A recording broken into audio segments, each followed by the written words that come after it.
Specialised Junkies.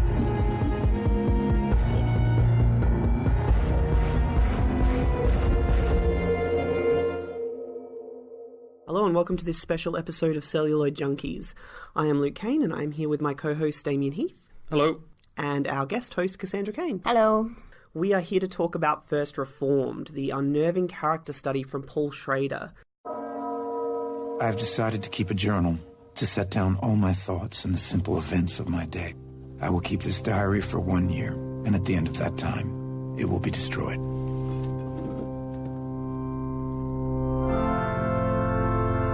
I encouraged my son to enlist. It was a family tradition. 6 months later, he was dead in Iraq. I was lost. Lessons, the reading of the Lord. Praise be God. So how are you? Oh, I'm fine. No, really. See, it's been a while since we've talked. Even a pastor needs a pastor. Did you see the doctor? You need someone to take care of you. I want you to be happy. I know that nothing can change, and I know there is no hope. Reverend Toller? Yes, Mary. You must come over. You must come over now.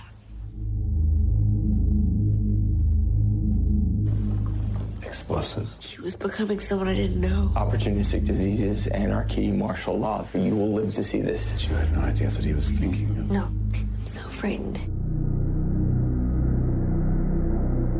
These kids, they want certainty. You know, don't think, follow. They fall prey to extremism. It's a world without hope. No, I have not lost my faith.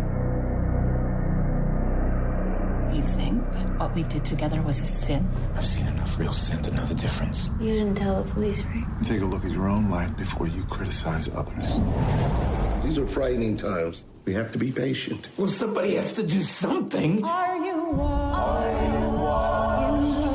in the blood, in the soul-cleansing blood of the Lamb? Are your garments spotless, starry white as snow? My hands shake as I write these lines. Are you washed in the blood of the Lamb? Can God forgive us for what we've done to this world? Who can know the mind of God? I don't normally warn people about spoilers, but because this film is still relatively new, we're going to be exploring this film head to toe. So if you haven't seen it and you don't want it spoiled, turn us off, check it out, and come back. We will still be here. Ethan Hawke is Father Toller, the priest of a diminutive Protestant church on the outskirts of New York, whose counsel is sought by a young congregant Mary. Her partner Joel is so consumed with eco-anxiety that he is insisting she get an abortion rather than bring a child into a world on the brink of environmental collapse. Father Toller's deepening investment in the young couple coincides with several personal pressures, including an upcoming service commemorating his church's 250th anniversary and worsening symptoms that might foreshadow a cancer diagnosis. This was a personal project for Paul Schrader, who, despite having directed almost 20 films himself, is perhaps best known for penning Scorsese classics like Taxi Driver and Raging Bull. Made on a minuscule budget of $3.5 million and shot over 20 days around New York, the film was not a commercial success, but then it clearly was not intended for a commercial audience. Its slow-paced, non-diegetic inserts, static photography, and often silent soundscape are affronts to the screechy, CGI-laden storytelling that constitute today's mainstream movie culture. But Schrader's insistence that the audience slow down their run to a walk allows time to properly engage with the encroaching terrors of Father Toller. The lingering emptiness of his study highlights the muteness of God. The emphatic use of images of oil-slicked wildlife and humming power stations force us to absorb their all-too-real implications. The halting exchanges in a doctor's office as one test necessitates the need for another remind us of our own mortality, all of it working on our nerves until Father Toller's radicalization seems not the product of mental deterioration, but a crucial act of heroism in a situation where passive resistance has tried and failed. In one sense, the film is an exploration of spirituality in the modern world. In another, it is a call to arms to the powerless majority and an indictment on that 1% whose immense wealth comes at the expense of everyone and everything else. More than that, First Reformed challenges how modern audiences engage with cinema, whilst being an introspective examination of a man who, emboldened by the rapture of new love, discovers he has enough faith to live and die for a cause beyond himself. So, Cass, what did you think of First Reformed? I remember seeing First Reformed for the first time and then I had to talk to someone about it. And that's when I called you, and I was walking home, and it was like midnight or something, and I'd left the cinema. I love this film. I thought it was great. Seen it twice now, but I still remember the feeling of leaving it for the first time and just needing to unpick it and unpack it, and just feeling like there was so much there to kind of talk about. But it's interesting, like even listening to you do the intro, I didn't walk away with the eco-terrorism piece weighing on my mind so much. It was more the visuals of the film and the feeling of the film, and that's still what I think about a lot from it. So definitely, like, as a viewer, gave me a different kind of feeling than most films. I think that's one of the biggest things about this movie, is that it's such a personal experience, and there's so much that could potentially resonate. So I think everyone will walk away with something different. For me, it really was the eco-terrorism initially. It made me panic about the environment. And then watching it the second time with you recently, I was far more interested in him, and I noticed how much depression plays into the film and anxiety, and I think it is a bit like an onion, this movie.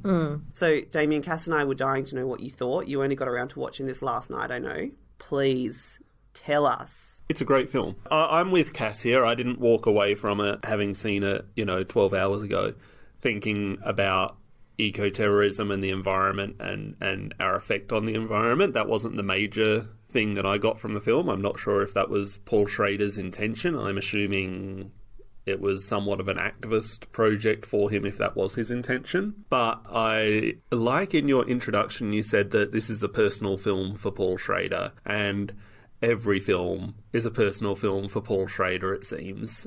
He just writes on that level. He writes his characters on that level, his themes on that level, and they really are just really deep and dark character studies, and they always have been. The films he's directed, the films he's written, including the films for Scorsese that he wrote right up until this one, which could be his best work as a director. I haven't seen many of his films, but First Reformed is my favourite film of the year. I know it was released technically in 2017. In Australia, it never even got a real release, or hasn't yet. But I think this film is stunning. So, all right, a lot of people have said this film is a horror movie. What do you think? Do you think this is a horror movie? Not for me. For me, it was more about the depression and anxiety side of it, the pastor's kind of internal dialogue, what you would imagine there, and obviously what he tells us through the journaling, which I thought was a really powerful way of telling us where he was at and his own questions about everything, basically. So for me, it was very much his personal journey and his struggle with depression and meaning of life, and that was kind of more how I saw it, a bit of more of a drama, I suppose. I'm pretty liberal with what qualifies as horror, and this is by no means a horror film in any way. I don't even consider it a thriller. I'm firmly with Cass. This is a drama. That's interesting.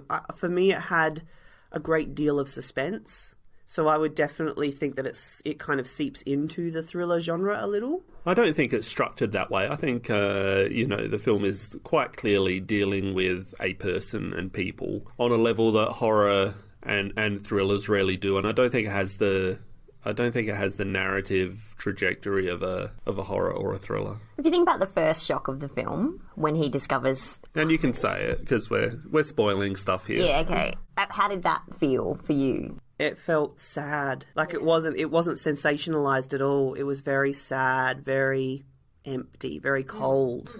We interviewed Brian Eggert on our episode about Sexy Beast, and his review of this film is also really good. And he stated that a lot of Schrader's character arcs, mostly male, are, quote, agonising journeys of degradation that ultimately lead his self-obsessed male protagonists to a revelatory solution, usually in the form of a perceived source of purity, often a woman or grand project of some kind, which allows a measure of hope or reconciliation, albeit dark and tainted.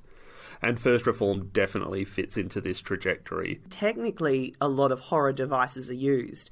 The ambient score could come from any modern horror film because it is pure just ambience. There's no real melodic score to it. There's something menacing about the framing and the symmetry of the film, the static shots, the fact that the camera almost feels dead. There's so much space all the time. Yeah. Between characters, between objects and things. The 4:3 ratio, you would think that there wouldn't be space. But you're right, it's space in terms of isolation. Everything feels very isolated. It's almost like there's room for more to be in there, but there isn't. Yeah. And that's saying something in and of itself. So it's just this emptiness kind of vibe. Very creepy. There was a movie a few years ago, and it was directed by Kelly Reichardt. Kelly Reichardt did that Michelle Williams Western. Yeah, Meek's Cut Off. Which uses 4.3 as well. And it was called Night Moves. It had Jesse Eisenberg in it, and that was an environmental thriller. And it was quite good. I liked that movie. But if you look at these films that... I mean, this one's much more character-oriented. But if you look at the films that deal with a similar kind of theme, Night Moves is definitely a thriller. And First Reformed is quite far removed from what Night Moves is. Not that I think it's particularly important to assign a genre to this film. I don't think it's really important to assign a genre to any film. But just for me, the film was nerve-wracking. The first time I watched it, I was nervous about where it would go, and it feels like it's boiling to something. Father Toller wrapped in barbed wire at the end of the film feels like a horrific image. And that also recalls earlier work that Paul Schrader had done, particularly The Last Temptation of Christ, which he wrote for Martin Scorsese. To go back to the 4:3 aspect ratio, one thing I think that really does do is create a claustrophobia, just generally. And certainly in this film, we become exclusively bound up in Father Toller or Ernst's depression and misery. You know, depression is sort of this idea that all these other options close, and then you're kind of going down this narrow, dark tunnel where there's only sort of one outcome. The 4:3 ratio helps, I guess, visually helps to make you feel that his windows are closing, that he's sort of spiraling downward. I think it works in that sense. The other thing that it does is it gives Schrader greater control over what we focus on. Yeah, I mean, obviously it was a choice by Schrader to shoot in 4:3, and I mean, the immediate effect when you begin watching a film as an audience that's in 4:3 is that it's different. That's what you think. It's different. Okay. I actually had to look if they'd sent me the right copy of the Blu-ray because I didn't know this was shot in 4:3, and usually I'm a bit more up with that kind of stuff. But, you know, it's different because almost everything in the last 20 years has been shot in 235 or 185 and presented as such on widescreen televisions. So you immediately notice this change. It suits films that focus on character, especially when that character, as you said, Luke, has that world kind of crushing in on them from the outside, as Toller does here with his faith. It's a real masterful framing technique which forces the viewer to focus on the facial expressions of the character and the words that are being spoken. It works for Paul Schrader because Paul Schrader's words are always difficult. They're not easy words to continue to listen to. So I would say in a Paul Schrader film, especially where you're sitting there and two characters are talking or one character's talking for 10 minutes or 15 minutes in this sequence, it's easier in a Paul Schrader film to let your mind wander than it is in a lot of other films. So this framing technique reduces that possibility. There's less to look at in the frame, so there's less ways to get distracted. Why do you think Schrader's words are not easy to listen to? The majority of films that come out do not contain words written as eloquently as how Paul Schrader writes. Paul Schrader? Paul Schrader. You know, it's different than going to the movies and watching A Star Is Born.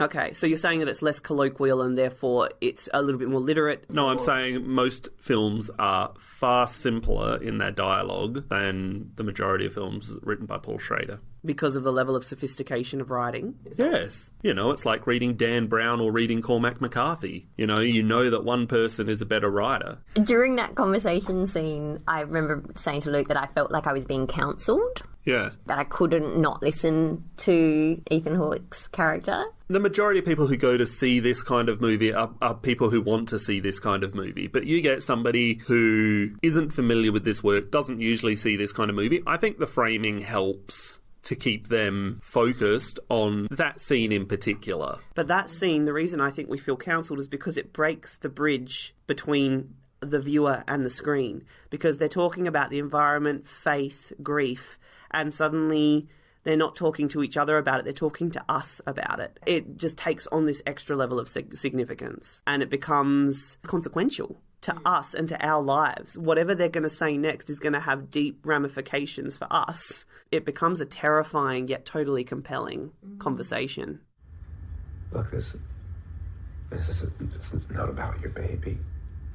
It's not about Mary. It's about you. And your despair, your lack of hope. Look, people have, throughout history, have woken up in the dead of the night, confronted by blackness, The sense that our lives are without meaning. Sickness unto death. Yeah, but this is something different. Yeah, no, man's great achievements have brought him to the place where life as we know it may cease in the foreseeable future. Yes, that's new. But the blackness, that's not. We're scientific people. We want to solve things. We want rational answers, right? And if humankind can't overcome its immediate interest enough to ensure its own survival, then you're right. The only rational response is despair. But do you think that there's any existence apart from this here, right now? Yes. Yeah, right, before us, after us. Yeah. Yeah. Yeah, wait, so you're talking about the next lifetime, huh? You just... I felt like I was Jacob wrestling all night long with the angel, fighting in the grasp. Every sentence, every question, every response a mortal struggle. It was exhilarating. The framing also suits a lot of Toller as a character. He's very simple. You know, he makes a point of saying, I'm keeping this diary on paper rather than in a Word document, you know, so that he can burn it. You know, you can delete a Word document. It has essentially the same effect. So I think the framing is a lot like the protagonist of the film. The problem of these big sweeping visuals that come with widescreen aspect ratios is gone. It's further reflected in things like Toller's living room, which has a single chair, and in the fact that he runs a church which is 250 years old and has about 6 people come to it every Sunday. You know, these are just further ideals of this bygone era. And we have that nicely juxtaposed with Abundant Life. Yeah. It's sort of funny and ironic that the church is called First Reformed, because really Abundant Life is the one that has been reformed. I mean, it's kind of moved with the times in a way that First Reformed Church hasn't. It still has that very traditionalist view of religion and spiritual life. I think in America, there has been this growing kind of movement towards, I guess you would call them mega churches. I don't know a whole lot about it, but at one point the Abundant Life Church says that they've got one room which seats 5,000 people in it. And so a lot of these smaller churches that are in towns like this, it's probably a pretty accurate portrayal, I would say. Do you think this film is about a crisis of faith? Yes. And I think it is purely because of the question, will God forgive us, which is posed throughout the film. So a crisis of faith in terms of, is Father Toller struggling to believe? No, I think a crisis of faith in what he wants, what he thinks he should do as a human being on this earth, because he now fears that there is this insurmountable problem that everybody is ignoring. So does he ever begin to lose his faith in God in this film? I keep thinking about the fact that there's also this piece around the illness and that his life is coming to an end. Interesting that he would choose to self-destruct given beliefs around what that means in terms of an afterlife and whatever, if you do still believe in God. So there's that piece was going through my head then, sort of thinking, well, would he still believe? Would he go to these lengths which he knows completely contradicts his faith? Yeah, that's what makes me sort of go, oh, maybe he is questioning that. And not only that, but he's pretty horrible to the woman from Abundant Life in that one scene. He has these fantasies about getting with a recently widowed pregnant woman, and the lengths that he go to include potentially killing a lot of people. So there are some things there that are distinctly against what he practices and what his faith has taught him. I believe that would qualify as a crisis. Jesus doesn't want our suffering. He suffered for us. He wants our commitment and our obedience. And what of his creation? The heavens declare the glory of God. God is present everywhere, in every plant, every river, every tiny insect. The whole world is a manifestation of his holy presence. I think this is an issue where the church can lead, but they say nothing. The U.S. Congress still denies climate change. Where were we when these people were elected? It's interesting how fish out of water like he is whenever he's in the Abundant Life space. He feels so antiquated when he's put in that environment. You know, it's this very busy, very high energy space. It almost has an evangelical feeling, You know, let's sing about our love for God. You know, Michael or Mary says that Michael describes it as more of a company than a church. I think these are just all things that are commonly said by critics of megachurches. But I mean, the church has had to change more than really any historical institution. It has really faced severe obstacles in remaining relevant. That conflict is in the film. It's sort of there underneath the plot. Like, it's not ever really highlighted. It's not made much of, but it is there. And you could consider First Reformed being a reversion, made that word up, reverting back to the way that churches used to be. So that hence why that church is First Reformed, because people are these days pushing against corporation and the big machine. And so in a way it's kind of like, are we just coming full circle back to the way things used to be? Even though we are experiencing, you know, everything old is new again, there are no congregants that go to his church. I mean, it is the choir leader, Mary and Michael. That's really it. Yeah. There might be one or two other old ladies there. Was the choir leader there in the opening scene of the movie, or was she just there in the second sermon? I only noticed her in the second. So did I, yeah. I don't think she was there in the first. I was sort of interested in finding out whether or not Paul Schrader, who wrote and directed this, was a Christian. He said, "I'm a Christian. I go to church on Sundays. I've chosen to be a believer.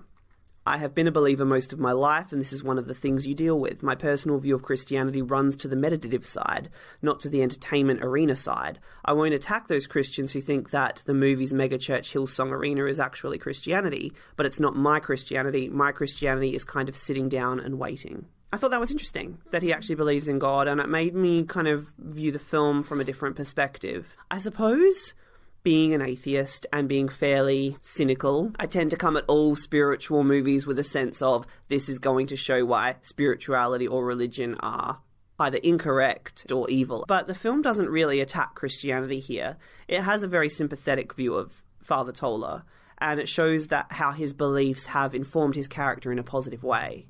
And I think that that's really refreshing. The only thing I would say to that is Cedric and the way he's portrayed in the film, because there is a slight little villain aspect, obviously more with the guy who owns the corporation. Bulk. But I feel like, because he's kind of got three main scenes, but the two scenes I'm thinking of are the ones in his office, his magnificent office, and the way that the framing even changes between the two scenes. Yes. So the first scene with kind of the door open, him sitting down, offering him a seat first, and he's always kind of shot as this kind of intimidating figure, and then the second scene obviously just gets worse because he's shutting the door, he's turning his seat away from him, he's making him sit at the office, he's being very like adversarial, and so I feel like his character, if he's representing abundant life, might be slightly antagonistic.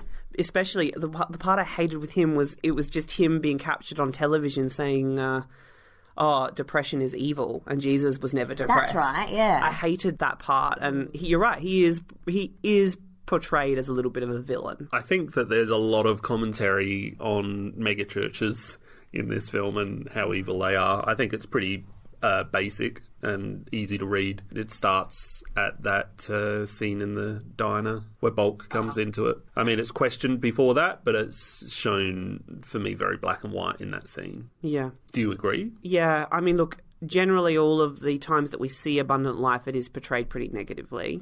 I mean, but having said that, the first time we go into Abundant Life, there is this absolutely celestial, beautiful choir singing going on. And we see young people engaging with religion and God, and we don't see a lot of that. So, but there's also this very deliberate shots of them being knobs, basically. Yeah. You know, poking each other and making fun of being kids. Yeah. And a later scene where he's in a group kind of session and he gets challenged by that one teenager. He's saying, all Christians have to suffer. So what did we think of Ethan Hawke in this film? I've written here that it is by some distance the best performance I've ever seen him give. Yeah, I totally agree. I thought he was amazing. He carried the whole thing. He's heartbreakingly good and very restrained, which is sometimes something that Ethan Hawke isn't. But in this film, he is terribly restrained, but says it all through his eyes. He's having such a resurgence in the last 5 years or so. He's been so good in every role. It's kind of sad. I feel like every role he's very lonely. Just every role he does. When he was younger, Ethan Hawke had kind of almost a Backstreet Boys kind of boyish... Reality Bites kind of... Is that him? Yeah. I think now, though, he's at an age where You know, obviously his face has changed and he kind of looks like almost an eroding boy group boy. He looks like the old member of the Backstreet Boys. But that's exploited so well in this film. The idea that maybe this character's best days are behind him. You know, it almost has the wrestler type feeling about it, where you can see someone limping to the finish line. It does. That's a good comparison. What do we think about his relationship with Mary? This is obviously the most complex and most explored relationship in the film. Do we think it's sexualized?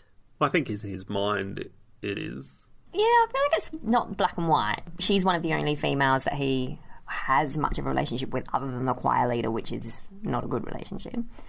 And so I feel like because it's this one woman and she's pregnant, so she's very feminine, she's very representative of life and so many other things. Like, it's more of a love than a sexual relationship, I think. I think probably there's a sexual part of it, but I feel like more for me it's just this kind of humanity and love connection between them. I feel like it's far more spiritual and one soul connecting to another than it is carnal or anything, of the body. Having said that, obviously, and we will get to talk about the ending, there are two scenes in this film that can't be taken literally. And the first one is obviously the experiment where she ends up on top of him and they kind of sync up their breathing, and then we go on this sort of journey and we watch the earth slowly die. It's almost like we see Michael's fears become the backdrop for them, which is very difficult to penetrate. That scene, exactly what it means and exactly what Paul Schrader's intentions were. On one hand, we have Father Tola experiencing intimacy and love and kind of the dizzying quality of that, but set against this vision of apocalypse. And the two things kind of almost don't blend, and yet it evokes an emotional response from me, or it did from me anyway. How did you guys feel about that scene? I think it was shot really beautifully. I think we probably need to talk about the other scene to make sense of it. Cass, you pointed out something which I hadn't noticed about that scene, which is that Michael is actually... He's at his funeral site in the boat. And he's looking up at the camera and smiling. Well, it's just like, just now I was sort of wondering...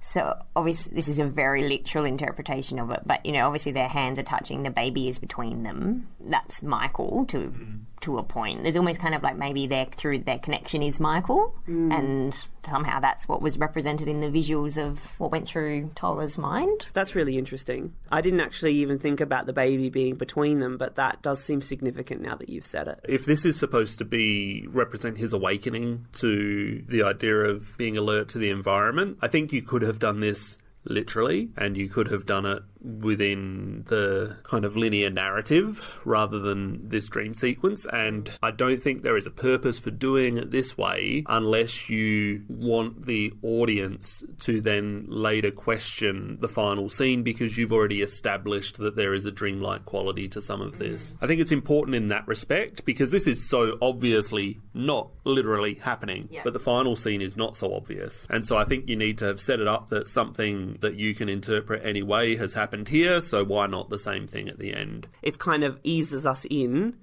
to not have to take a literal interpretation of the ending. That's right, yeah. And I think that's the purpose of this sequence. I mean, it's been very realistic up to this point. As soon as they started floating, I kind of groaned internally, because I was really enjoying up until that point how honest and realistic the film had been. That said, I think it all comes together in the end quite perfectly. So that groan was just, you know, I'll tell you this story again, Luke. When I went and saw Castaway and everybody was so gripped, the cinema was so silent for the first hour. This is upon its first release. And then he knocks his tooth out and it goes black, and then it cuts to 5 years later, and the whole cinema let out this groan because we were all so hooked on this kind of silent film that had been occurring to this point.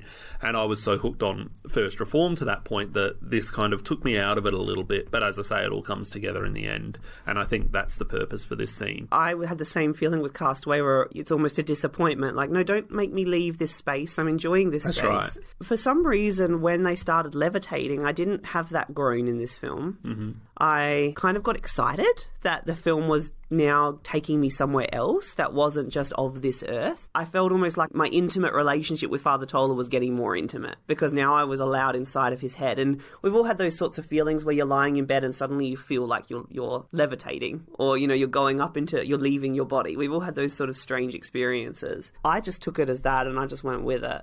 And definitely watching it a second and third time and being prepared for it, I'm now even more with it. But I can understand why you were feeling a bit. Look, that's just my immediate reaction when that started happening. You know, it didn't last. It's like when you read a chapter of a book and you're so engrossed in it, and then it cuts to the next chapter, and it's kind of like you have to start all over again getting engrossed in it, but then by the end of that chapter you're fully engrossed in it again. And this had the same purpose. I had that initial kind of, oh damn, okay, but by the end of not that sequence but what that sequence led to, I was fully engrossed again. So it wasn't a detriment to the film at all. So it's not negative. That was just my immediate response to that shot. I remember being worried that it would become sexual. I remember being like, oh, I really don't want it to take that turn. So I think I was quite relieved when it felt quite, oh, actually it's something otherworldly going on here. It's not going to turn into body heat. Yeah, that's right. Let me ask you this, Cass. Do you think that Michael is a dangerous or irrational person? Oh, God. I would have to do a really annoying response and say yes and no. Like, I think there are aspects of his behaviour that are dangerous. Obviously, the eco-terrorist aspect of it. Like, he's willing to hurt other people to support a very important cause. So there's that piece there. And I don't know if we can say he's irrational, though. So I think, I mean, his fear has probably caused him to maybe, I can't even say that it would be catastrophizing because I probably don't know enough about the actual issue. Do you know what I mean? I have a sense of it in the way many of us do, but not, and a sense of impending doom about it yet. So I suppose I would say, yes, he is a bit dangerous, but I wouldn't say entirely irrational, because how can you argue that it's not an extremely devastating issue that we have to pay more attention to? And then I think that conversation with Father Tola where he sort of says, taking away life is far more devastating than allowing it to come into this world. Like, that sort of got to the crux of that should make your decision for you at that point if you're really thinking about aborting the child. Damien? I guess he is, what was the question again? Dangerous and irrational. He is both. Right. I think he's shown as very dangerous. He's shown as quite unhinged. Irrational in the sense that, Cass, you say that, yes, this is a consequential thing that we're doing to the earth, and so therefore it is a rational response to combat that. However, it's not a rational response to combat that by becoming some kind of suicide bomber martyr. I mean, that's been proven through history for all kinds of causes not to really change anything. And that research is out there, and he actively goes on the internet, and, he probably knows this stuff. It's irrational to get your wife pregnant and be bringing a child into this world and then take away their father by killing yourself. That's an irrational act. These are not rational things that human beings do. So on a personal level, I think he's very irrational. I think he's scary. I mean, it's only a short leap from killing yourself in the forest to killing your wife and unborn baby and then yourself. I mean, it's only a short leap to wearing that vest and committing environmental terrorism. I was quite scared of what he would do when he texted Father Tola to come and meet him on the trail. Yeah, I was quite worried about what was going to happen at that point. I was looking up eco-terrorism, and most people who have committed acts of terrorism are usually associated with some sort of environmental group. It's interesting that Mary says to Father Tola that he was part of a group. Do you mean most people that have committed eco-terrorism? Yeah. Right. Mary says to Father Tola that Michael was part of a activism group called the Green Planet Movement. In my head, I immediately thought the Earth Liberation Front in the US, which the US have, or the FBI have said is the most dangerous environmental activism group operating in the US. Very few eco-terrorists operate independently the way that Father Tola is shown, but also he reminded me a little bit of Ted Kaczynski, or not he, but the film reminded me of Ted Kaczynski, who was the Unabomber, as we know. And he mailed a series of bombs to different scientists and industrialists and people like that. I think he only killed about 3 people.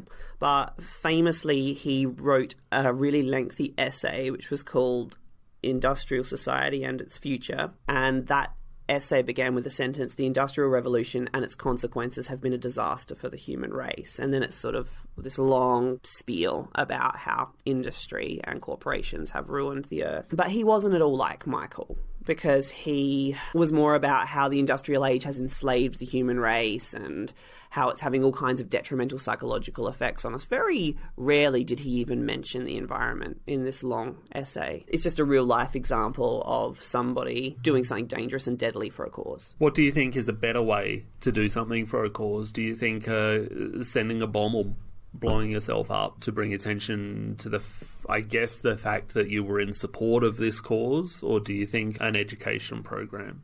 I don't think education program's going to do anything. I don't think that... You don't think that finding an outlet to educate people is better than bombing yourself? I don't think it will work. The people that are polluting the earth are powerful and control everything and will destroy the earth at all costs to stay rich. But how do we know that that's occurring?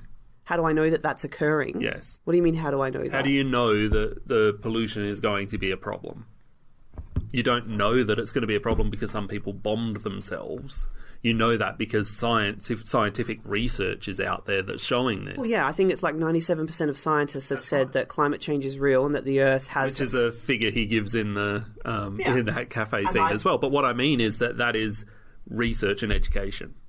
That is the reason that we know this stuff. Yeah, but it's not doing anything. Well, no, I think it's a slow process, but there is change occurring. We just need people who are willing to make that change and not reverse that change. I wish I could be optimistic about it, but I don't. I believe that greed is more powerful than reason. Well, I think it's about personal impact, right? So people don't often will be pushed to make a decision they don't want to make if it has a personal, or they see the personal impact to them individually, which hence why, you know, money and greed plays a big role in why things aren't changing. And to be honest, like, if you think about what Michael was trying to do, that would have had a real personal impact on a very small group of people. That's right. Unless it hits you, the way you live your life, touches you emotionally, gives you empathy that you otherwise didn't have for the world, it's probably not going to do anything. I honestly don't think anything will happen about the environment until we start to see the effects of it.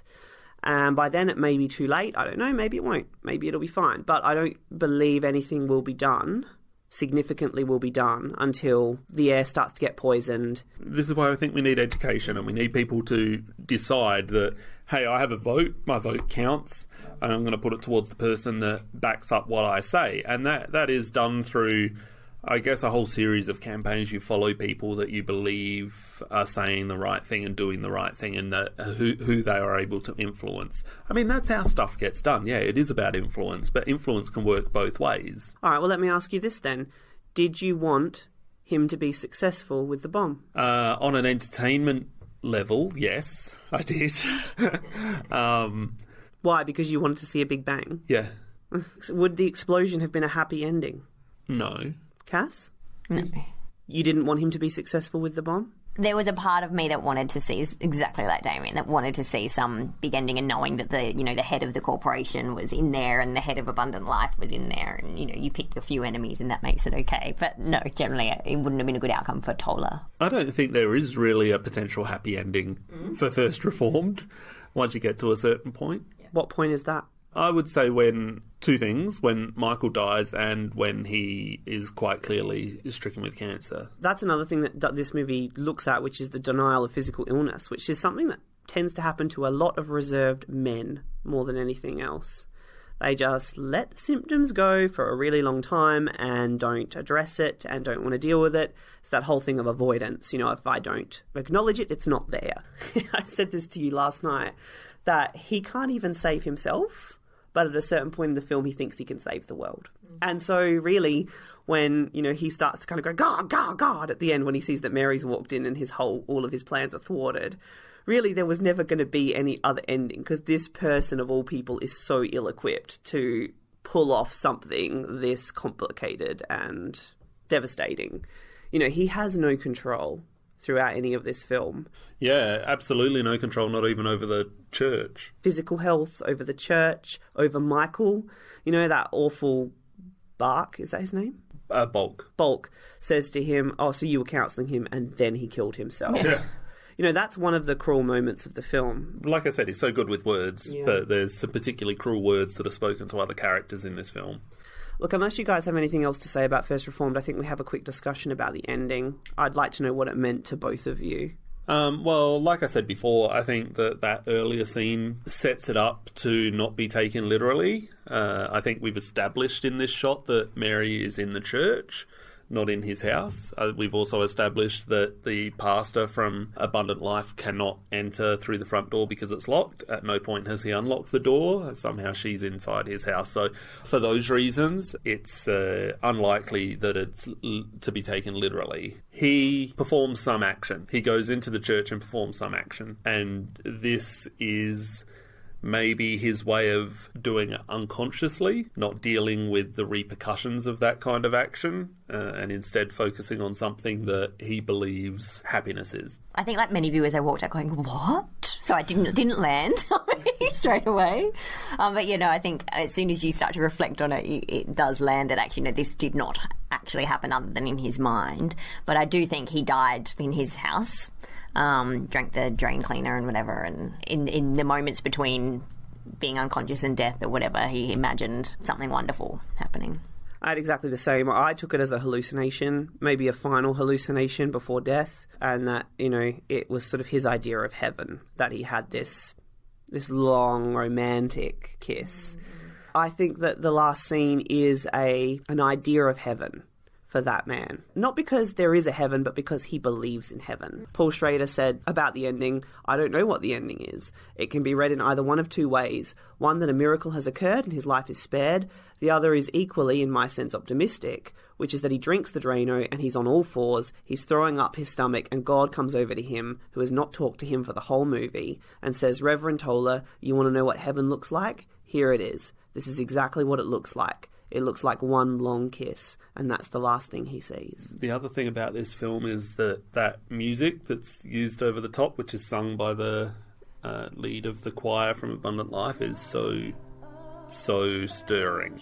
The scene previously where he's wrapping himself in barbed wire and he's centre framed, that's possibly my favourite single shot of the film. I think what we're going to do now is air our interview with Frank Murray, one of the film's producers, and we hope you enjoyed our little chat, and we'll see you afterwards. What a peace is mine, leaning on the everlasting arms.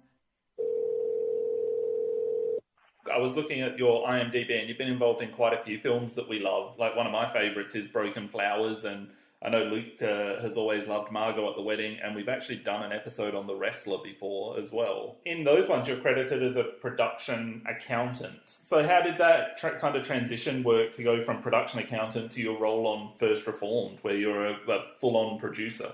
It's interesting. Everybody asks me how I transitioned from an accountant to a producer, and you got to go a little bit further back to understand how I went from an aspiring writer-director, producer, auteur type to an accountant. And that's really just necessity. I didn't really come from money. I didn't really have the luxury of, being able to afford the time to dedicate myself to waiting out my big break as a director or as a creative producer. So I had to get right to work, and I knew I didn't want to moonlight as a creative with a regular day job where, I spent my weekends thinking about being a filmmaker. I needed to kind of get into it right away. So when I left Montreal, I moved to Spain. I did all kinds of jobs there at the lowest rung of the ladder. I was telling my wife, too, when anybody tells me, like, oh, I started out, as a PA or I started out in craft service, my producer friends, I'm always the first to be like, yeah, hold my beer. I was a rat catcher in Spain. Like, my job was to go around this one set and empty out all the rat traps of rats, throw them out, and then reset them. That was like one of my first jobs in film. When I moved to New York, I had some friends that were friendly with a guy that was running this kind of post-production accounting firm where they ran audits on productions that have just recently shot, and I started there, and then it was only a matter of weeks until I kind of bullshitted my way into a first assistant accountant job on a production. When asked if I had any experience doing it or if I knew what I was doing, I just answered yes. And it was busy enough in New York in those days. It was sort of like the high water mark of New York indies, right?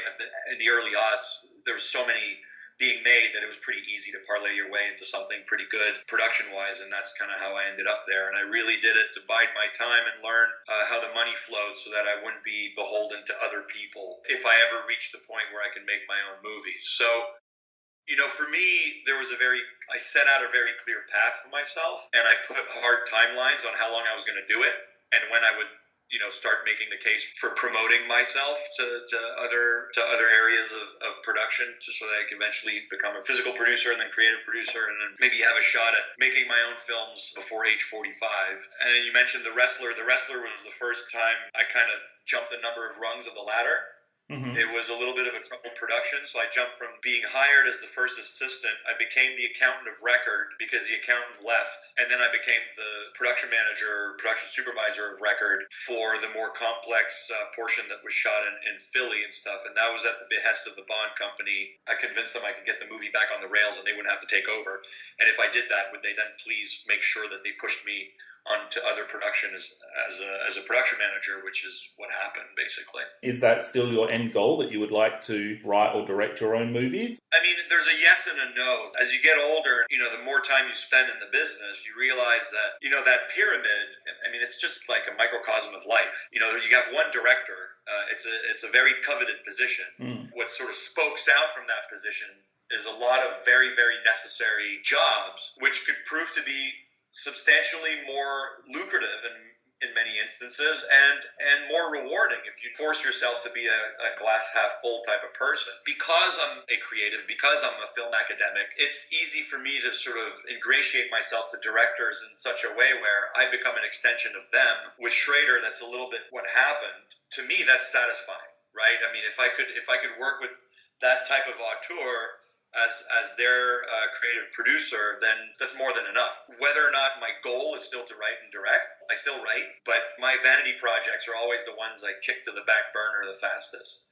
So I've got like 3 things that are between 2 and 10 years old that I've just, you know, I exhume once in a while, or I blow the dust off of once in a while, and then I get back into it for a couple of weeks, and then the phone rings and I have to just kick it to the curb again. I don't feel badly about it. You know, it's nice to wake up to think that I have these things and I have an outlet, but it's almost like become a hobby. And I came up as a musician as well, and I had to decide at some point in my late teens whether I wanted to dedicate more time to music than to the visual arts or audiovisual arts. And so music became a hobby, and I don't find it gives me any less to have it as a hobby, and I kind of see the sort of dream of being an auteur filmmaker as very much the same. I'm pretty happy being a producer. If you think of a producer, it's one of those roles that outside of the film industry, it's probably poorly understood as to exactly what a producer does. I mean, for instance, First Reformed has 8 producers listed in the credits, and it has 4 production companies, and that's a lot of people with the same title, but obviously one person has such a different role from the next person. In the case of First Reformed, I don't know of any movie I've been involved in where the listing of producers who aren't producers was as egregious as First Reformed. Yeah, right. That's something that was a little bit outside of my control, and it's a little bit endemic to that type of independent film where certain promises by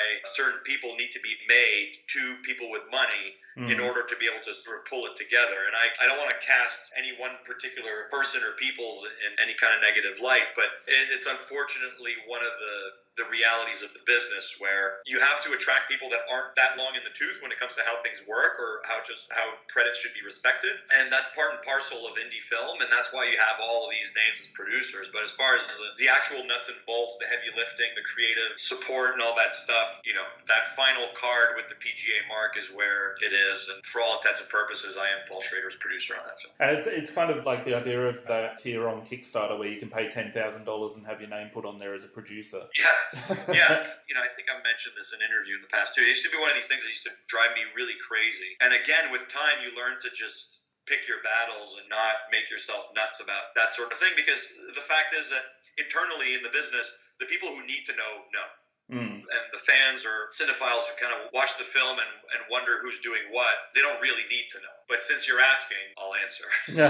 Well, certainly, I mean, I read an interview in Filmmaker magazine with Paul Schrader. I'm not sure if you're aware of that one. The one in Filmmaker magazine, I think, might be the one where he mentions something about he didn't have somebody like me on his other movies. That's right, yeah. He didn't have a and producer. And then he also mentioned something like, if I had been on that film, the studio would have fired me. But he was after a producer who, you know, essentially had his back when he made unconventional choices, and obviously he was talking about you. But from everything that I've read and seen, you had a really quite special creative partnership with Paul Schrader, who is a, you know, Hollywood maverick, a legend, and, you know, certainly has his own voice. So to have that kind of partnership with him must have been pretty special for you as well. It's really special, and the truth is I'm very fortunate. There's always luck involved. Nothing of real value gets made before its time, and nothing happens without luck. You can have everything in place. You can have all the money in the world. You can have all the stars in the world. The market could be smiling. You could have a script that's sort of dialed into the zeitgeist, but if you don't have luck, you don't have shit. Where I consider myself lucky with Paul, it's all timing, and really the fact that we're peas in a pod. So as far when you say creative partnership, it makes it very easy when I almost know what Paul's going to say before he says it. And there were things that Paul had articulated, for example, on previous drafts that other people that had read it had moved him away from, that I knew it would have existed at some point. And when we first met, I mentioned, I was like, well, this ending or the direction you're taking seems anachronistic to your personality, and why am I feeling that? And that's when he was just like, actually, funny you should mention. And so it wasn't so much me imposing my creative will at all. It was never that. It was me kind of extracting from Paul what I knew I wanted to see, and what I knew was always there because I know Paul intimately, not just because I'm a fan of his work, but because we're just very similar, for better or worse. It seems like everybody was on the same page. Yeah, and to absolutely Paul's credit, when we first met, he said, look, I've got these 3 young department heads that I've worked with before, and they'd worked on his previous film, which, you know, I thought was super interesting, and obviously as an adaptation, you know, I love the source material and all that, but it didn't really resonate with me, so I had my reservations about working with the same team. But he said to me, the reason I like to work with them is because they're inexperienced enough that I can mold them in my image or to the project's image. And I said, okay, well, you know, I'll be the arbiter of whether or not that's feasible and whether or not we can count on that being actually helpful from a quality control standpoint. And as soon as I met them, then I realized that, again, luck played into it, because they were all very much like Paul and like myself in that they allowed themselves to be an open book right at the outset. And they're good listeners. And they were very amenable to having early conversations and involved conversations and putting in some work well before their deal was done. They were excited about the project for all the right reasons. And I'm talking about Alexandra Dynan, the cinematographer, and Grace Yun, the production designer, and Olga Mill, the costume designer. And when you say everybody was on the same page, I mean, part of my job is to really get people excited and remind them why they're here. I don't really hire anyone unless they have a basic understanding of what Paul Schrader cinema is, and a basic understanding of what the references we were pulling from were. Even the gaffer, Key Grip, Dolly Grip, all of these people had mandatory viewing to do. And I also pointed them to Paul's book, Transcendental Style and Film, and I asked them specific questions about, you know, which of Paul's movies they like the best, whether, you know, ones that he's directed and or written. And I engaged every department head and second in these conversations, because I think if you don't treat crew as filmmakers, then you don't understand why people are motivated to pull 14-hour days away from their families, just because they've decided that they're going to be the best at that part of their craft in film, and that they've either given up on their dreams of being a director or moved away or become more pragmatic about what their role is. It's just like a sports team, right? Just because that's the case, it doesn't not make them a filmmaker. If you look at people who are running to the trucks to pick up stands and run cable as only a bunch of grunts, then you don't understand what it takes to sort of surround yourself with people who care about making a good film. And because First Reform is such a small team, it was important that everybody had that talk and everybody felt empowered in that way. And I have to say that that's a carryover from lessons learned on The Wrestler, where it was very much the same thing. Sort of the narrative was around the fact that everybody was pretty excited about seeing Mickey Rourke back on the screen after, you know, having gone away and like kind of had such a rough go. And then everybody kind of went back and watched old Mickey Rourke films. And then that was sort of like central to the conversation, and obviously everybody feeling very fortunate that we got to make a Darren Aronofsky film on his terms, etc., etc. And you always see it in the end result. But when people take this approach where they want to just keep the director for themselves, or producers and executives just sort of treat everyone else as the help, I just don't think that it transcends. I tend to believe that that's usually made manifest on the screen. And I think the reverse of it, where it all works together, is also on the screen. And as I say, I think it's on the screen with First Reformed. How did you first come to be involved with this movie? I had done a film with Christine Vachon and Killer Films, with Todd Haynes as the director, called Wonderstruck. The film sort of came and went. It was an Amazon production. Really beautiful movie. We set in two time periods in New York, 1927 and 1977. We did that movie, and it was a challenge, and Christine and I seemed to get along very, very well, and I told her I was planning on leaving physical. I was a co-producer on that movie, so I worked on the physical production side of it, and I told her that that was really the last film I was doing in that capacity, and that I was developing some material and leaving the U.S. to kind of reinvent myself over the Atlantic and setting up shop in London, so that so people who knew me as a physical producer wouldn't keep calling me to do that. Also, my wife wanted to move to London, so here we are. But when I told her that, I sort of involuntarily created an ultimatum for her to give me something else for us to work on together, and she had taken a look at some of the things that I had. She thought they were a little bit too obscure. And then we were out at lunch one day, and she said, I have something. And something had landed on her desk, kind of unsolicited, and it was Paul that had sent this first draft of First Reform to her office and said, I may have Ethan Hawke interested, blah, blah, blah. I think Killer might be able to package the rest of it. I think Killer was really busy with a bunch of other stuff. They were trying to get away from the smaller movies because Wonderstruck was something bigger, so that their focus was on that. So she basically just sort of passed the hot potato on to me right away and said, take a look at this, see what you think, and see if you could take the script to where it needs to be, et cetera, et cetera. And that's how the introduction was made, and I met with Paul, and the rest is kind of history. So the film was, really in pre-production. You say that Ethan Hawke might have been interested at the time? Oh, way before pre-production. This is still in development. It's not development in the sense that we sometimes think of where all we have is a treatment. There was a full draft, but yeah, that's basically it was Paul, the possibility of Ethan, and Killer knew they could attach a leading lady, and that's when they went to Amanda. And I was given a draft that I had quite a few notes on. I was very nervous going to meet Paul Schrader with notes. I kind of wondered how does one go about that? But because I think I was resigned to the fact that I already had a foot out the door. I'd already started packing my apartment to move to the UK. That I had nothing to lose. And weirdly, sometimes it favors the bold. I just kind of I told Paul what I thought, and he liked it, and we were off to the races. Yeah, that's pretty amazing. I would be pretty nervous as well. Did the script change much from that first draft that you read? It changed pretty substantially, certainly in tone, and certainly in intangibles. As far as dialogue is concerned, there were some changes, but it wasn't overhauled that way, because his message was always there. His crisis of faith through line, that's enmeshed with the question of the future of the planet, was always very central. And we sort of built on that. And even the weirder aspects, like the magical mystery tour, some of those were already in there, which he needed to explain to me about 7 times before I just resigned myself to the fact that we're going to have this sort of interlude in the middle of the movie, which I think works really well because it does sort of send us into the next phase of the narrative.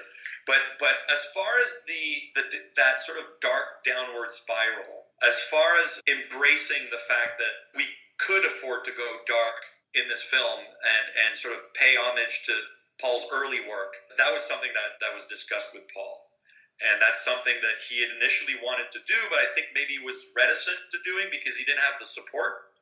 So it's like I said, instead of imposing my will on, I wanted to see it was more about getting it out of Paul because it was always there and you could tell that it's something that he wanted to do. And it was very funny, after our first and second meeting, he started to listen to Leonard Cohen, who had just passed away, his last record, You Want It Darker. And he sent me an email saying, so this is the theme. Leonard Cohen's from Montreal, you're from Montreal, and I'm listening to Leonard Cohen's You Want It Darker.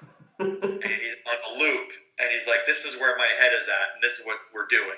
And I'm like, yeah, I want it darker. I can't imagine telling that story any other way except sort of with a very kind of dark, almost sinister tone. It's interesting because obviously as an audience, you only see it in the way that it is. Yes. Right? So it's hard to imagine, and that's really the best compliment, because now we have the benefit of 2020 hindsight, where the critics actually received it very well and people are fans of the film. So we're just like, yeah, we were right all along. But the hard and fast truth is that it could have gone the other way completely. Well, and it could have completely blown up in our face. Paul is the first to always say, you don't design something to fit the zeitgeist. You only hit it if you're lucky. Yeah. And again, we were lucky. Now, we did the best version of a dark film that's kind of skirts the line of also being inspirational if you see it the right way. And we did want to make sure that we played up that one important line as a through line in the narrative, where Toller explains to Michael when he's counseling him that life is holding hope and despair simultaneously in your mind, and the film should be a representation of that idea. We knew that it could tip one way or the other. You know, it could be seen as something that was just only despair, or, you know, hokily designed to sort of jam in some hope in there. It was a very, very delicate exercise, and honestly, it's also to Paul's credit and to his young editor's credit, Ben, who's just awesome. They did a really fantastic job in making sure that it was both and that it was well received. But it was a real risk. For me, the most beautiful expression of, you know, holding hope and despair at the same time is we have the images of Father Toller as he's wrapping the barbed wire around his chest and bleeding, but it's set to that incredibly angelic, beautiful choral music, you know, from the singer in the film. I mean, it's such a strange choice, but it just works so perfectly. One thing I always come back to, and in almost anything that's dramatic in nature, is polarity. And, you know, light and dark is everything. And it needs to be visual, and it needs to be metaphorical, and it needs to be in the audio as well.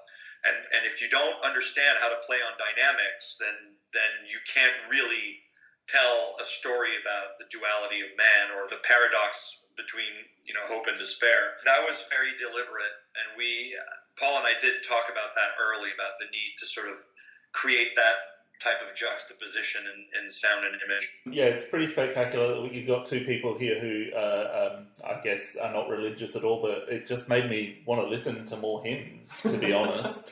That scene at the end of the film was my favourite scene in cinema for the year.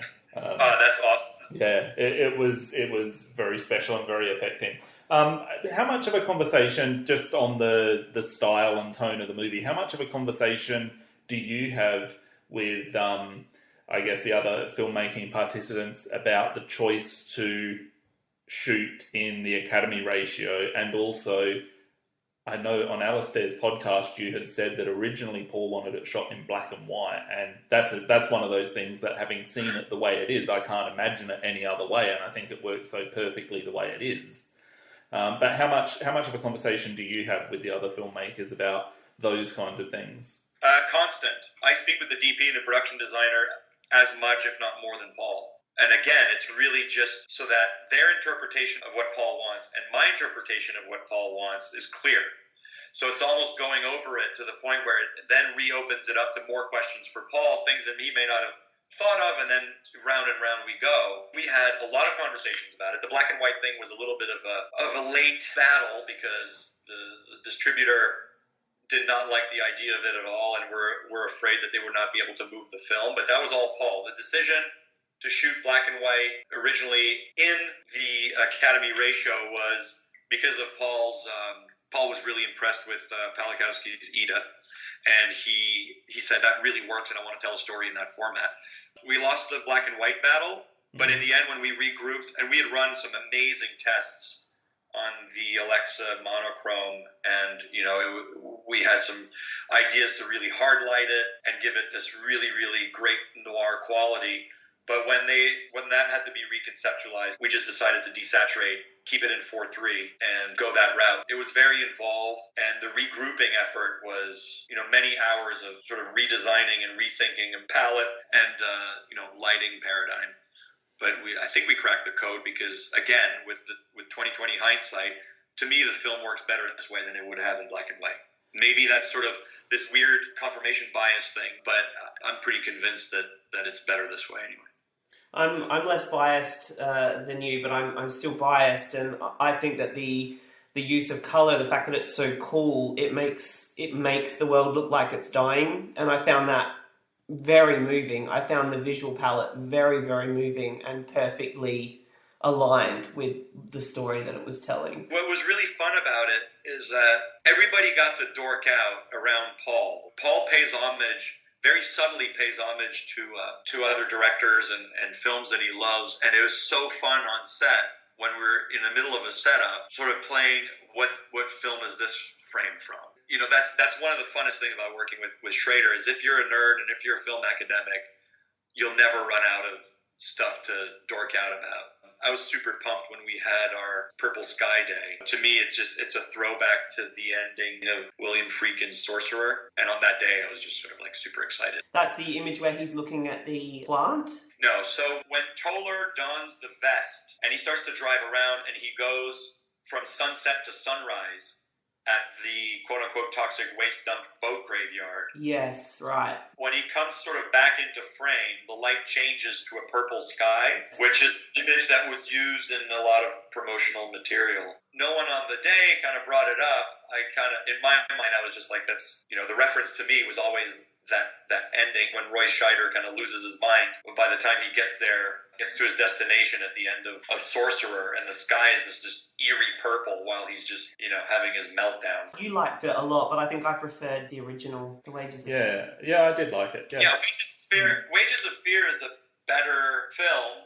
Sorcerer is a much more enjoyable mess of an expensive, insane pinnacle of new Hollywood film, right? And it has more of a place in my heart than Wages of Fear. But I'm actually, speaking of my own aspirations, I have my version of a retelling of Wages of Fear / Sorcerer that I've been toying with for the better part of about 8 years. Maybe someday that'll see the light. Well, it's been, 40 years since Sorcerer now, so there's it's definitely the time for it, another retelling. There you go. Yeah. The version that I need. Yeah. It could be like the twisted version of A Star is Born, you know, every generation gets one. I'd rather see a new Sorcerer than a new Sorcerer. Yeah. We've had a few too many of those. Do you think the Academy ratio, I mean, there's a lot of movies that have been using it recently, and I think that since there are so many different ways to consume a movie these days, the kind of creative options have been opened up for filmmakers to tell their story in things like the Academy ratio. I mean, whether you go to the cinema or whether you watch it on a big screen TV at home,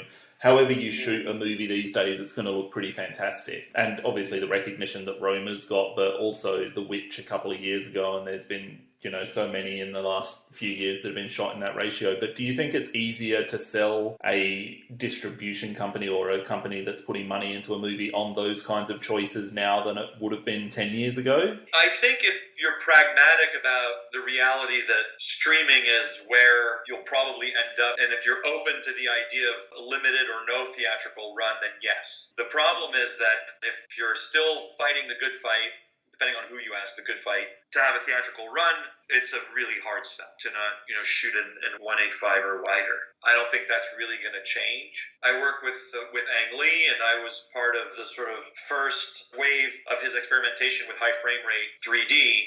And, you know, I can tell you that as much of a purist as I am, I'm a firm believer that he's got the code cracking ability, along with like Jim Cameron, to get people back into theaters for exhibited cinema. But the idea that we can make a case today to shoot in aspect ratio and get butts into the seats and through the box offices, I just don't buy it. I think that ship sailed. With streamers that have the ability to put it out in the theaters, if it's good enough, they will. Mm-hmm. But that can't be the norm, right? That can't be the sort of ingoing expectation. So even though Pavel did it, Paul did it, you know, The Witch did it, those are all aberrations. Mm. They're the vast exception to the rule because they did have a version of a theatrical run. But, you know, who knows? It could be that people take to it some more, but that's left to be seen. At least that's not what I'm hearing from, you know, sales companies and people that run those metrics, you know. Yeah. A24 obviously picked up. Is it A24 or A24? A24. A24. Okay, so A24 picked it up after the film had done the festival rounds, and obviously they'd had some kind of experience distributing independent film films and films that would have been a little more difficult to sell to an audience. How buzzed were you that A24 were the company that picked it up? They were the perfect outlet. When they started to circle it in Toronto, it was clear that they were the only company that would have been able to position it and market it the right way. They're the cool kids. They understood it. They saw what we saw and what the target market needed to see to put it out there, and they did a fantastic job domestically. And honestly, if it wasn't for them, Universal really were able to piggyback on that domestic campaign because their A24 is so good. So they were really the perfect company for that. And now they're getting into the production game too. So I think they're going to be a pretty amazing label for many years to come. Yeah, well, around the time that First Reform was doing Toronto and Telluride, they were releasing Lady Bird and Killing of a Sacred Deer and The Disaster Artist and The Florida Project. So, I mean, that's just an indication of the kind of quality that they've been putting out. It's pretty stunning. Yeah, and they're just great champions of this stuff. They make a play for the things that the bigger outfits would hem and haw about how much they wanted to pay for because they weren't sure about how to position it. Whereas A24 is the cool kids, and they crack that code, and good for them. Hopefully, as producers, they continue in that vein. They're really, really good risk takers, and they really put their money where their mouth is when it comes to celebrating the types of films that clearly you guys are, and I'm into. So and we need that. I mean, with the kind of generic nature of the majority of Hollywood cinema, big box office cinema these days.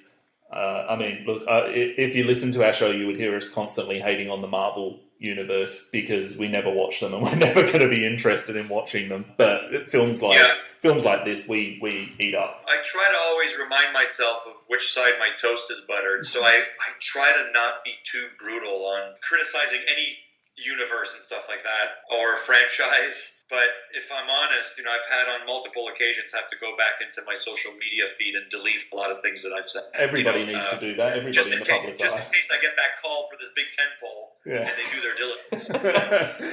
Do you see First Reformed as a message movie? When it came out on streaming, especially on Amazon, it was the first time the shoe dropped on the sort of quote-unquote critic side. Because on aggregate, professional critics loved it. We were running like a 98% on Rotten Tomatoes at some point with most of the major publications. And then when it got out into the world, where the right wing gets to watch the movies too, and they get to be sort of suckered in by a movie that shows a man of the cloth on the poster, that's when we started to be accused of being a left-wing propaganda piece. Mm-hmm. And I started to kind of read a lot of those, and I try to put myself in the shoes of everybody in the audience, even people I'm not politically aligned with. And it was really interesting to see that people do see it as a message movie. Anytime you have a smart storyteller that has something to say, it's a message movie. Mm-hmm. Even Conan the Barbarian is a message movie. John Milius had his... I'm serious. He had his sort of point of view, and it's made manifest through that story. And I don't see First Reformed as anything really different. I don't think Paul has nearly as much of an agenda as people think. I think people conflate the fact that he's very expressive in the media and in interview and stuff about his politics. But I don't really think that that's what First Reformed was.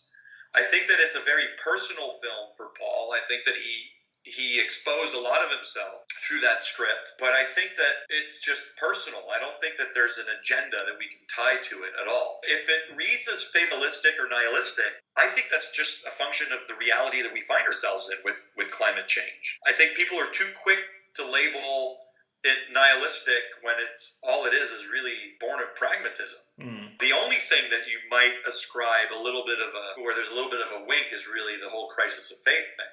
But that's the interesting part. You guys said you're non-believers. I'm a non-believer. In fact, on bad days, I'm a militant anti-theist. Mm. And when I met with Paul, knowing that he came from that Calvinist tradition, it was a very sort of hardline Christian tradition, I found it very interesting that we very rapidly found common ground about how to explore and talk about the subject of faith. And it became very seamless because, to me, the movie's more of a conversation than it is a message. And I don't know very many people, other than people that suffer from very sort of deeply ingrained cognitive biases, that have come out of that movie thinking that there was a definite message. Everybody's still talking about it. There's a conversation around the film, and that's the whole point. So I don't think it's a message film. I'd rather label it as a conversation. I think you're right, because that initial scene with Father Toller and Michael, where they have that incredible discussion, someone could watch that and think that he's totally rational for not wanting to have children for that reason, and others could think that he was totally irrational.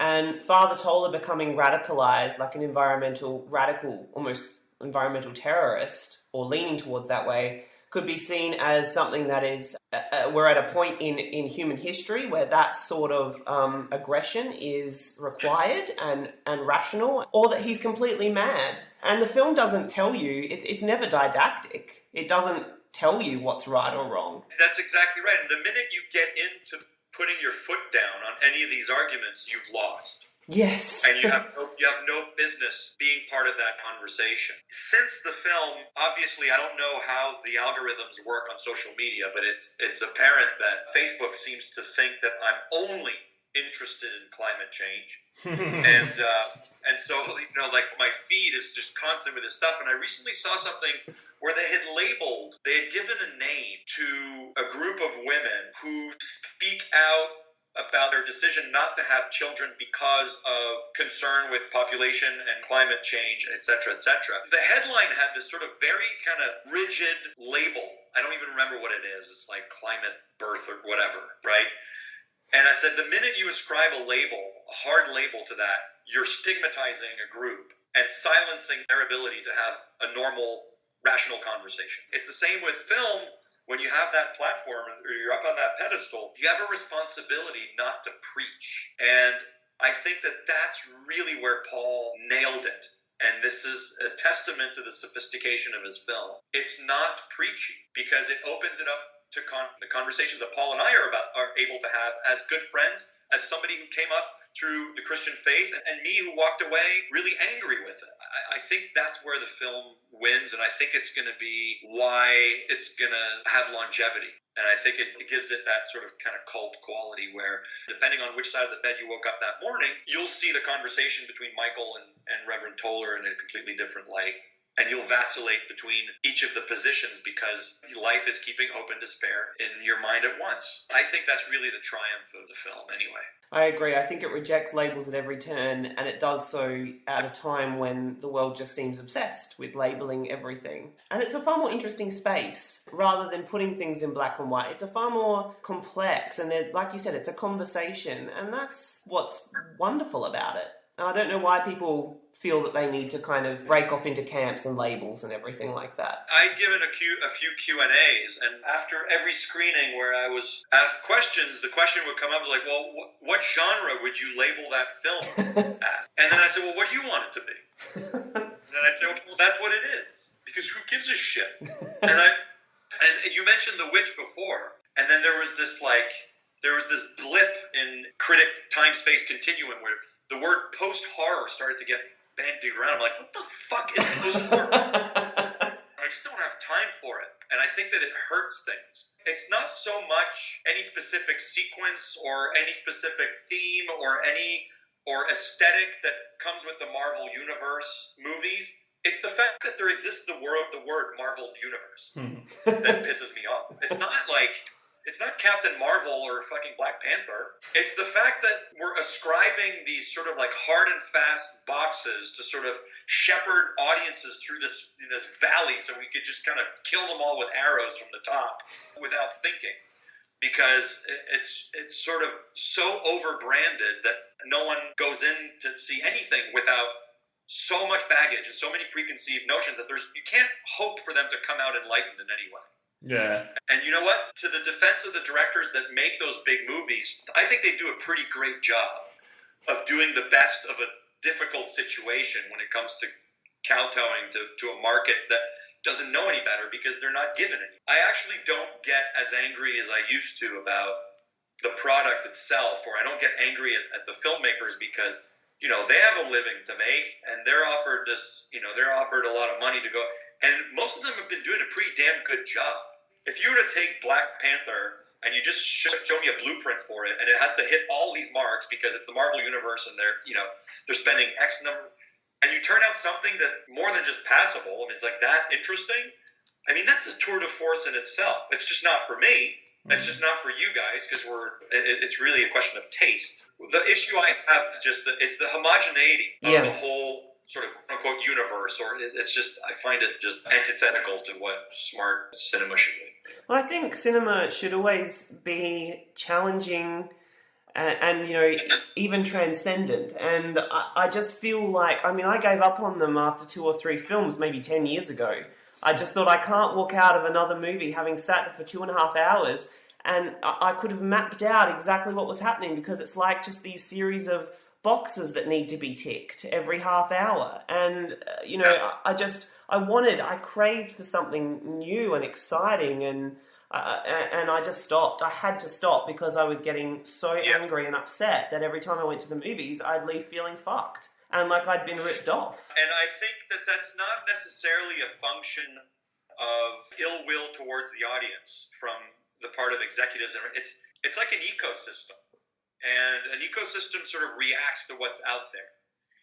To ascribe fault to executives who decide to do something because they have a responsibility to financiers or shareholders or whatever it may be is wrong. I think that the important thing is to have a bigger understanding of why we have the kinds of products out there that we do.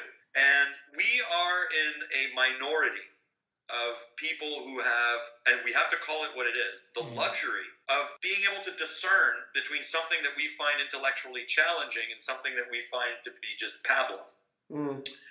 Part of it is, well, that's a decision that we've made, that we take for granted, that our hobby and our sort of passion is going to be to dedicate a lot of our spare time to challenging ourselves and finding new and more rewarding films or works of art, etc. The truth is that in the last maybe 25 to 30 years, the amount of free time that people have with the squeezing of the middle class and the economics sort of favoring the top 1% means that the idea that we have all of this time to watch all this avalanche of content that's now available is completely illusory. Because it's like being fed through the line at a buffet, where instead of having time to become gastronomically educated or become a gourmet or a foodie, when it comes to stuff that we were exposed to, we have so little time because people are expected to work so many hours and to have so little time for themselves that they just can't be fucked to care about educating themselves. People don't read anymore, yet there's more books being published than ever. People don't watch long form anymore, yet there's more movies being made by Netflix and company than ever, not just series. And the way that people binge on TV shows is in these windows where they binge until 3-4 in the morning because they can't just do it on a regular evening because they don't get home from work until 9:30 at night. Or 10. And when I started to get really frustrated about that reality, like, you know, asking myself, why is it that we just don't see the same? First of all, there's so much content, it waters down the quality pool. It's just like anything else, right? And I keep using this food analogy. Like, if you have a caterer that's making food for a function that only includes 20 dignitaries, the dinner is going to be fucking amazing. But if you have the same caterer that has to sort of cater to a room with 50,000 people in it, well, the quality is going to start going down. More food is going to come out. More things are going to be sort of available. And to satisfy the market now, it's sort of like people just want variety because they know they don't have the time to sort of sit and work to appreciate one thing because they don't have the time to educate themselves as to what to look for. So it's just sort of grab and go, fast food equivalent. And that's not the producer's fault. It's just sort of a function of where we're at. But I don't think it's sustainable. I don't think that can necessarily last forever. But it's for audiences to kind of push back. I read this morning, and it absolutely floored me that this could be true, that Us, which just opened with about 70 million in the US, was the highest opening weekend for an original movie. How awesome is that? Since Avatar. Yeah.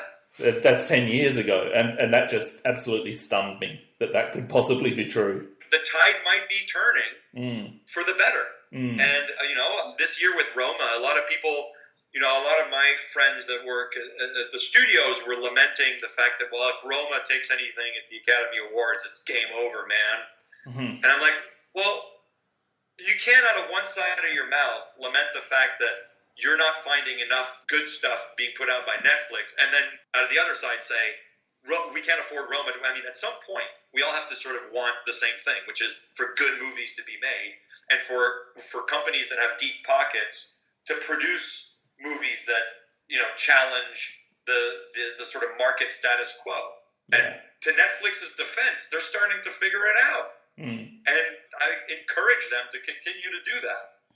And they're in a position where they can do those movies and the rest of it. I mean, we can't fault them. I think that it's really about audiences wanting to seek it out. Like you said, I'm really pumped that Jordan Peele is on this run right now, and hopefully, he kind of opens the door for more people to take risks on that sort of thing. Look, we've taken up over an hour of your time now, so we just want to kind of thank you and just say that, we both loved First Reformed. We both had it in our top 3 films of the year, and we think it's a film that everybody involved and yourself obviously should just be very proud of. Well, thanks very much, and I'll pass that on to Mr. Schrader. Please do.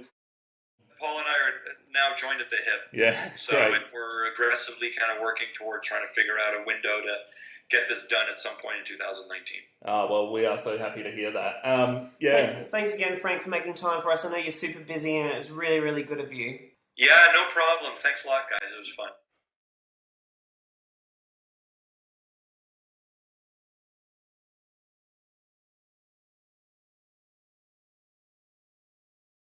That's it for this episode of Celluloid Junkies. We hope you've enjoyed this special episode. Thanks again to Frank Murray for coming on and talking to us. That was wonderful. And we'll see you next month.